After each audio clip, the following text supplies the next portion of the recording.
মনে করেন রাত 12টার সময় আয়া এই ভাঙচুর করছে, সারা দিনও নিছে, মনে করেন দিনে নিছে, রাত্রে রে করছে। ঘটনাটা হইছে আমার একটা টাং ছিল, আমার বউয়ের গহনা ছিল ওইটার ভিতরে, গহনাটি নিচে, মনে করেন ঘরের যত যা মাল আছে সবই নিচে।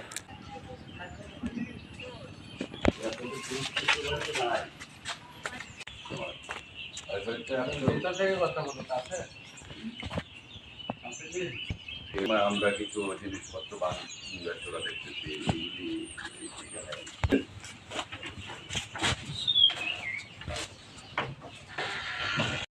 আমার যে কি অপরাধ আমি জানি না, আমি কিন্তু রাজনীতির সাথেও জড়িত।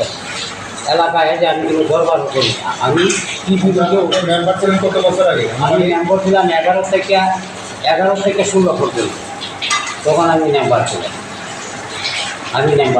এছাড়া আমি একবারে গরিব মানুষ। আমি মেম্বারি তৈরি করার পর থেকে আমি ঢাকা সবার কাছে, আমি কিন্তু রাজনীতির সাথে জড়িত। এখন তারা ওনারা দাবি করতেছে যে আপনার বাড়ির ঘর যে ভাঙছে এবং আপনার মালামাল নিচ্ছে, তো ওনারা তো দাবি করতেছে যে এই টাকার মানে তুলে ওই জায়গার মানুষ আমার কাগজ আছে সমস্ত কিছু।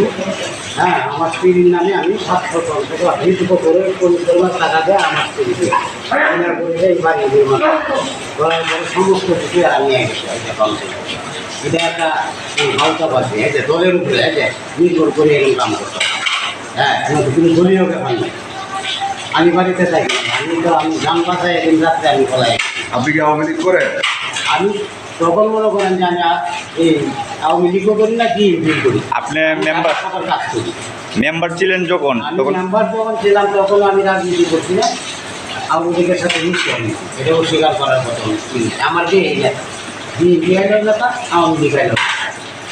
হ্যাঁ, এখন আপনি কি চাইতেছেন? এখন আমি চাইছি যে আমি আমার যে সব কিছু লুটপাট করে নিয়ে গেছে, হ্যাঁ, আমি সাংবাদিক ভাইয়ের কাছে এবং আইন কর্মকর্তার কাছে, হ্যাঁ, বর্তমানে নতুন সরকারের কাছে আমি সুস্থ বিচার চাই। আর যদি আমার অন্যায় থেকে থাকে, সরকার আমার বিচার করবে।